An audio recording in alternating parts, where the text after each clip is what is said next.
ठीक है, तो हम क्या देख रहे थे कि कुछ धातुएं होती हैं उनको निकालना क्या होता है, जरूरी होता है। तो जो निकालने की यहाँ पे विधियां हैं, यानी कि जो प्रोसेस होता है, तो वही एक प्रकार का जो प्रोसेस है हमारा, अलग अलग विधियां जो पढ़ते हैं, वही क्या कहलाता है, धातु निष्कर्षण कहलाता है। पे उपस्थित धातु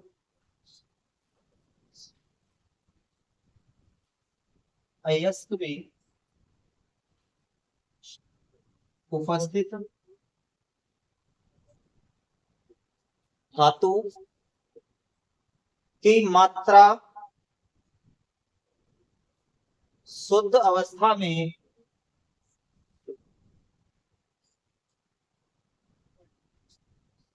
शुद्ध अवस्था में नहीं पाई जाती है।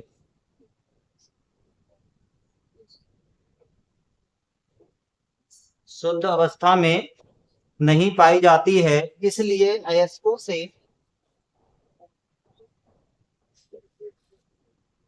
इसलिए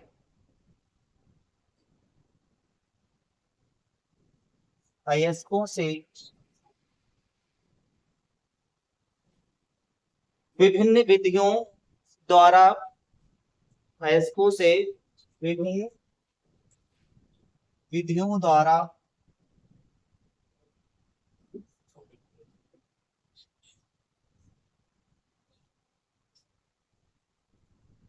विभिन्न विधियों द्वारा क्या करना पड़ता है, अयस्क से धातुओं को शुद्ध अवस्था में लाने के लिए प्रयोग करना पड़ता है, या एक प्रोसेस अपनाना पड़ता है। तो वही प्रोसेस क्या है हमारा, धातु निष्कर्षण कहलाता है। ठीक है, तो आगे लिखो, धातुओं को विभिन्न विधियों द्वारा धातुओं को अलग धातुओं को अलग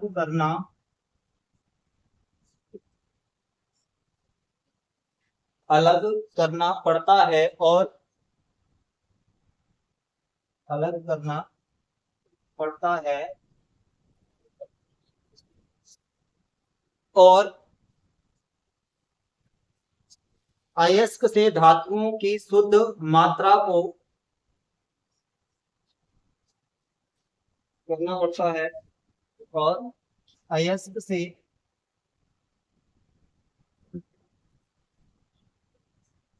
धातुओं की शुद्ध मात्रा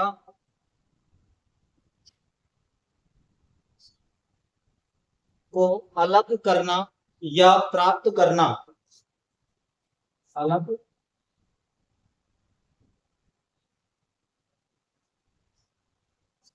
या प्राप्त करने लिख देना। ठीक है, अलग करना या प्राप्त करने की विधि। ठीक है, तो यही तो बता रहा था सबसे कि जो अयस्क होते हैं उनमें जो धातु रहती है अशुद्ध अवस्था में, उनको उनके अयस्क से निकालने की जो विधि है वो क्या है, धातु निष्कर्षण कहलाती है। छोटे शब्दों में अगर बोला जाए तो ये ऐसे लिख सकते हो। ठीक है, प्रक्रिया को हम क्या कहते हैं, विधि को लिख दो चाहे प्रक्रिया को, विधि को धातु निष्कर्षण कहते हैं। क्या, धातु निष्कर्षण।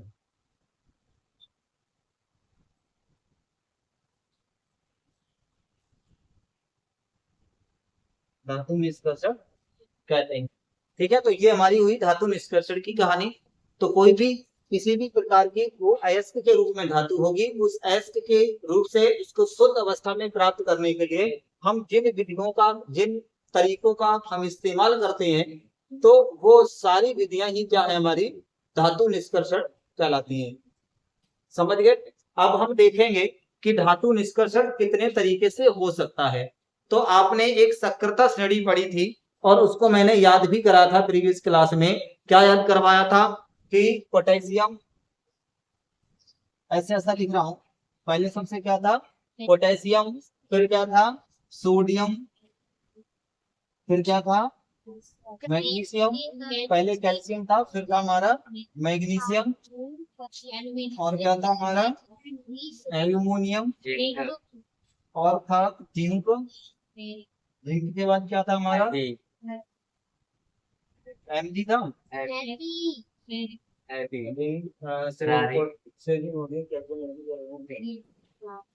F है ना, और उसके बाद था पीबी, और पीबी के बाद में फिर क्या था H, हाइड्रोजन। और हाइड्रोजन से नीचे की धातुएं कौन कौन सी थी? ठीक है, उसमें कौन कौन सी धातुएं आती थी हाइड्रोजन से नीचे? कॉपर थी, ठीक है, कॉपर, मरकरी और सिल्वर, एयू। सही है। तो ये हमारी इन्हीं शक्ति श्रेणी थी। अब कहां से कहां तक की देखो अधिक क्रियाशील में आती है, कहां से कहां तक की मध्यम क्रियाशील है, और कौन सी ऐसी है जो लो है। तो दो धातुएं इसमें है जो बिल्कुल भी क्रिया नहीं करती हैं, एक सोना और एक चांदी। ठीक है, तो देखना ये है कि कितनी धातुएं हमारी हैं जो अधिक क्रियाशील कहलाती हैं। तो मैग्नीशियम और एल्यूमिनियम, देखो यहां से यहां तक की धातु देखो। ठीक है, ये सबसे अधिक क्रियाशील होती हैं। कैसी होती हैं? ये सबसे अधिक क्रियाशील धातु होती हैं। ठीक, या उच्च लिख दो, उच्च अभिक्रियाशील धातु में, उच्च अभिक्रियाशील क्या है? ये धातु है। अब यहां से देखो जिंक, Fe, Pb, HCu और Hg, ठीक है, यहां तक की। तो यहां तक की सब धातुएं जो रहती हैं वो क्या होती हैं? मध्यम क्रियाशील धातु कहलाती हैं। अब नीचे की कितनी बच गई? तो यहां से यहां तक, ये कैसे है हमारी मध्यम क्रियाशील।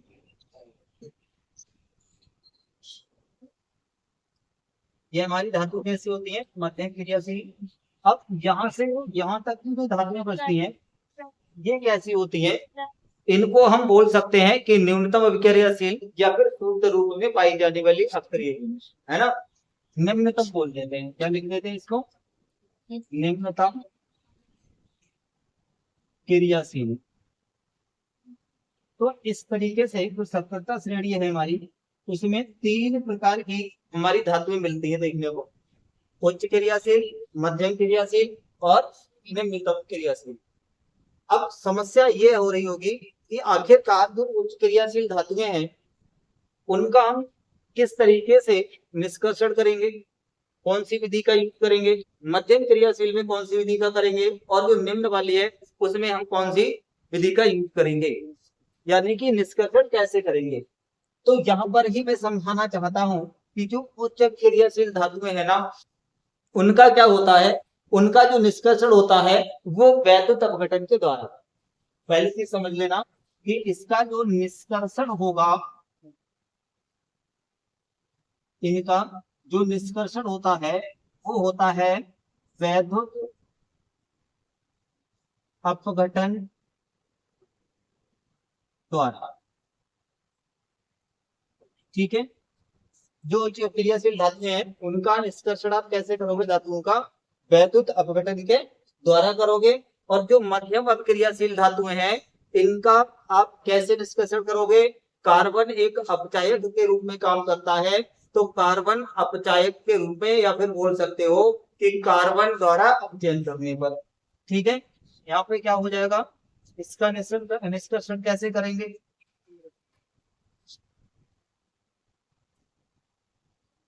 इसका निष्कर्षण जो होगा वो कार्बन के अपचयन द्वारा, कार्बन के अपचयन द्वारा किसका होगा? मध्यम क्रियाशील धातुओं का निष्कर्षण होगा। अब लास्ट में जो हमारा बनता है वो बचता है निम्नतम, यानी कि सबसे कम क्रियाशील धातुएं। और ये ध्यान देना इनका हम निष्कर्षण नहीं करते हैं। कुल मिलाकर के ये ऑलरेडी पहले से ही शुद्ध अवस्था में पाई जाती हैं। ठीक है, तो यहाँ हम क्या लिखते हैं? न्यूनतम वाले में ये शुद्ध रूप में पाई जाती है, इनका निष्कर्षण नहीं करना है। क्यों नहीं करना? क्योंकि ये कैसी अवस्था में होती है? शुद्ध अवस्था में। ठीक है, ये शुद्ध अवस्था में पाई जाती है, इसलिए इनका यहाँ निष्कर्षण होना कोई जरूरी नहीं है। ठीक, तो इतना आप समझ पाए।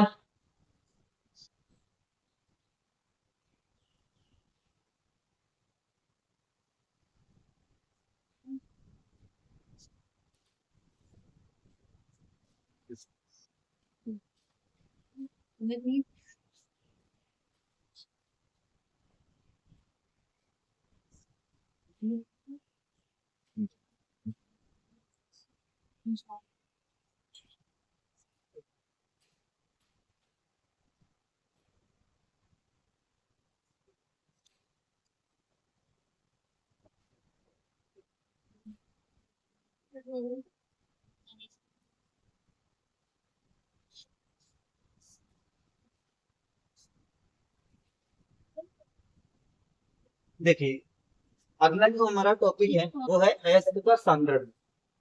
अब एक चीज यहाँ पे फिर से समझिए कि जो अयस्क होते हैं, यदि मतलब सांद्रण भी एक प्रकार का प्रोसेस ही है। जिस प्रकार से निष्कर्षण को देखा था हमने, वहां पर भी क्या था, निष्कर्षण एक प्रकार का प्रोसेस था, जहां से अयस्कों को यानी अयस्कों में से क्या करते थे, हम शुद्ध धातु को प्राप्त करते थे, है ना।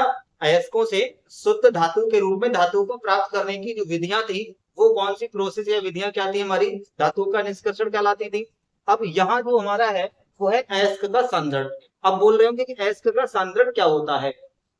इससे पहले हमने क्या पढ़ा था कि जब धातुओं का निष्कर्षण किया जाता है, ध्यान से समझना, कि जब धातुओं का निष्कर्षण किया जाता है तो उनके जो अयस्क होते हैं, क्योंकि अयस्कों से ही धातु का निष्कर्षण होता है, तो निष्कर्षण करते समय जो अयस्क होते हैं, उन अयस्कों के अंदर कुछ अशुद्धियां होती हैं, है ना। तो उन अशुद्धियों को हटाया जाता है। तो जो अशुद्धियों को हटाने की जो प्रक्रिया है ना, यानी कि गैंग, उसको कहते हैं हम गैंग। जो अशुद्धियां अयस्क के अंदर रहती हैं, तो उन अशुद्धियों को हम कहते हैं गैंग। या तो आप कहो अशुद्धियों को हटाने का, या फिर गैंग को हटाने जो प्रक्रिया है वो क्या कहलाती है, हमारी अयस्कों का सांद्रण कहलाती है। तो हम लिख लेंगे कि धातुओं के अयस्क से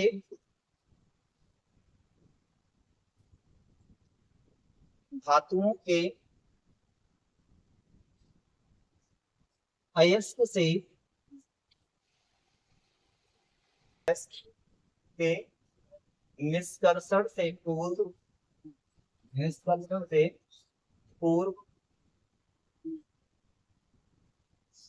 अयस्कों में से अशुद्धियों को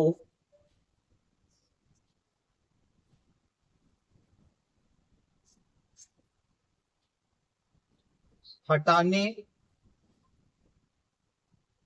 की विधि अयस्क सांद्रण कहलाती है।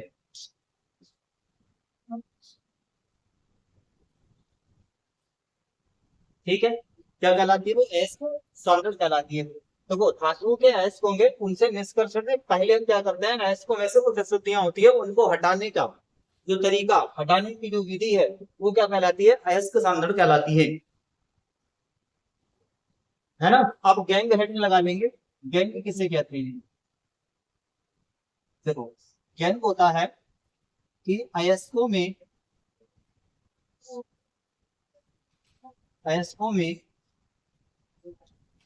कुछ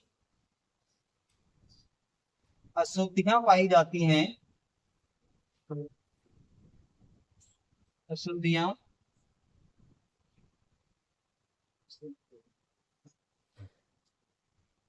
पाई जाती हैं, जिन्हें गैंग कहते हैं।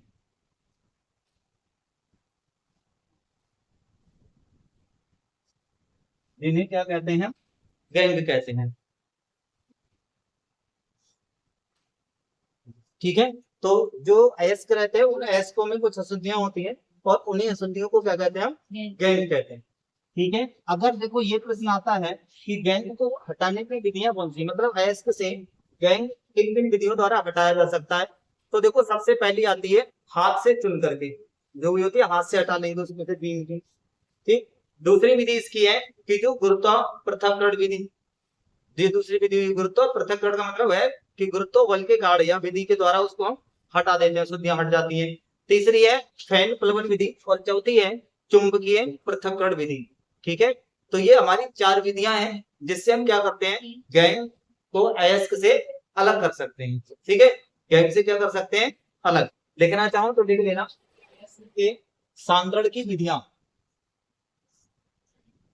अयस्क से सांद्रण की विधियां।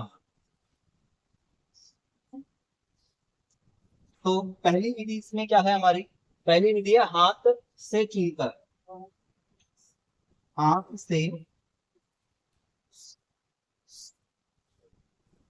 चुनकर करण विधि, गुरुत्व पृथक से करण विधि, फेन पिलवन विधि, और चौथी विधि हो गई जिसको हम कहते हैं चुंबकीय पृथक्करण विधि। तो 4 विधि है हमारी।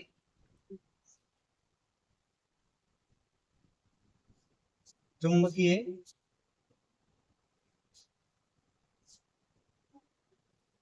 पृथक्करण विधि, ठीक है। तो हम किसी अयस्क का यदि सांद्रण करना चाह रहे हैं तो आपके पास 4 विधियां होती हैं। इन 4 विधियों के द्वारा आप अयस्क से गैस को अलग कर सकते हो। अब हम बात करेंगे अगले उसकी की जिसे अगला हमारी हेडिंग पड़ेगी वो होगी वर्जन। ये वर्जन पढ़ेंगे, फिर इसके बाद में निस्तापन पढ़ना है। वर्जन विधि किसे कहते हैं और निस्तापन विधि किसे कहते हैं। कि वर्जन विधि है ना, इसमें होता क्या है सबसे पहले ये समझ लो। आपके पास मैंने सल्फाइड वाली जो धातु अयस्क लिखाए थे ना, तो उसमें ये चीज बताई थी कि कोई तो धातु कार्बोनेट के अयस्क के रूप में होती है, कोई धातु सल्फाइड अयस्क के रूप में होती है, कोई क्लोराइड अयस्क के रूप में होती है, और कोई होती है ऑक्साइड के रूप में। यही तो बताया था। तो यहाँ पर जो वर्जन विधि है ना, इस विधि के अंदर क्या किया जाता है, तो इस विधि के अंदर आपके पास में जो भी सल्फाइड वाला अयस्क रहेगा, मतलब इस विधि के अंदर आपको सल्फाइड वाले अयस्क दिए जाएंगे।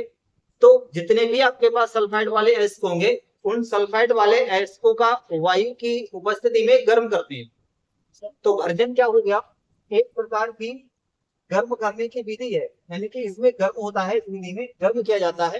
किसको गर्म किया जाएगा, अयस्क को गर्म किया जाएगा। किसको, अयस्क को गर्म किया जाएगा। अब ये अयस्क कैसा रहने वाला है, तो ये सल्फाइड वाला, कौन सा वाला रहेगा, सल्फाइड वाला। जहां इसमें अयस्क रहेगा, तो ये जो अयस्क रहेगा सल्फाइड वाला, इसी को क्या करेंगे, गर्म करेंगे। किसकी उपस्थिति में, वायु की उपस्थिति में। ठीक है, वायु की प्रचुर मात्रा होगी ऐसी जगह पे, जो सल्फाइड वाले अयस्क होंगे उनको क्या करते हैं, गर्म करते हैं। और गर्म करने के बाद में यहाँ जो सल्फाइड वाला अयस्क है ना, वो किस में कन्वर्ट हो जाता है, ऑक्साइड वाले में बदल जाता है। ठीक है, तो ये ऑक्साइड में परिवर्तित हो जाता है। ठीक है, ऑक्साइड में बदल के तैयार हो जाता है। तो एक प्रकार की भर्जन विधि अब क्लियर हो गई कि भर्जन विधि में क्या किया जाता है कि जितने भी हमारे सल्फाइड अयस्क होते हैं उनको गर्म करके ऑक्साइड में बदलने की विधि क्या कहलाती है, भर्जन विधि।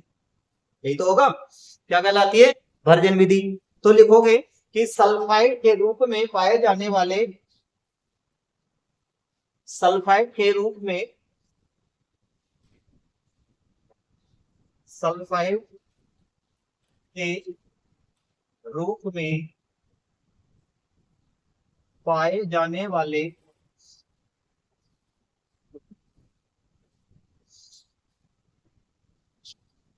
अयस्क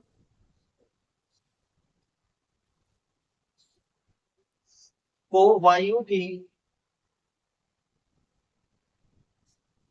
अयस्क को वायु की पर्याप्त उपस्थिति में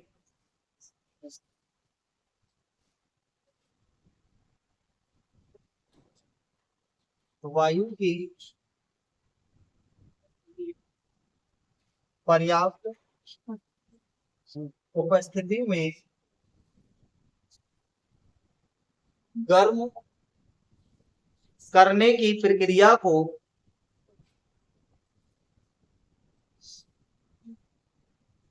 गर्म करने की प्रक्रिया को वर्जन कहते हैं। ठीक है, क्या कहेंगे हम उसको? वर्जन कहेंगे। आगे लिखना नोट करके, इस प्रक्रिया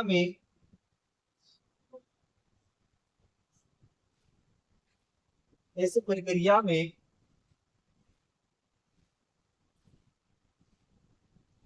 सल्फाइड अयस्क को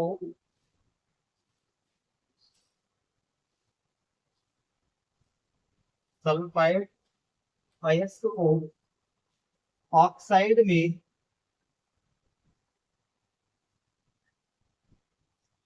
या धातु ऑक्साइड लिख सकते हो। ठीक है, अयस्क जो रहेगा वो हमारा कैसा अयस्क बन जाएगा? धातु ऑक्साइड। ठीक हो गया? वो धातु ऑक्साइड के ऑक्साइड में परिवर्तित किया जाता है, में परिवर्तित किया जाता है। ठीक है, तो हमारी वर्जन विधि कंप्लीट होगी। आज के लिए बस इतना ही काफी है। आज के बाद अगली जो क्लास करेंगे हम, वो करेंगे निष्पादन विधि और समझेंगे कि निष्पादन विधि में क्या होता है। ठीक है, तो वर्जन विधि तक ही आज तक रहेगी क्लास, और मिलते हैं हम अगली नेक्स्ट वीडियो में, कल की क्लास में। ठीक है, तो आशा करता हूँ आपको बहुत अच्छी वीडियो को समझ में आया होगा, और पूरी वीडियो अगर सही से अच्छी लगी, प्यारी लगी हो, तो एक बार कमेंट करें, लाइक करें, सब्सक्राइब करें और अपने यार दोस्तों को शेयर करें। ठीक है, तो मिलते हैं नेक्स्ट क्लास में।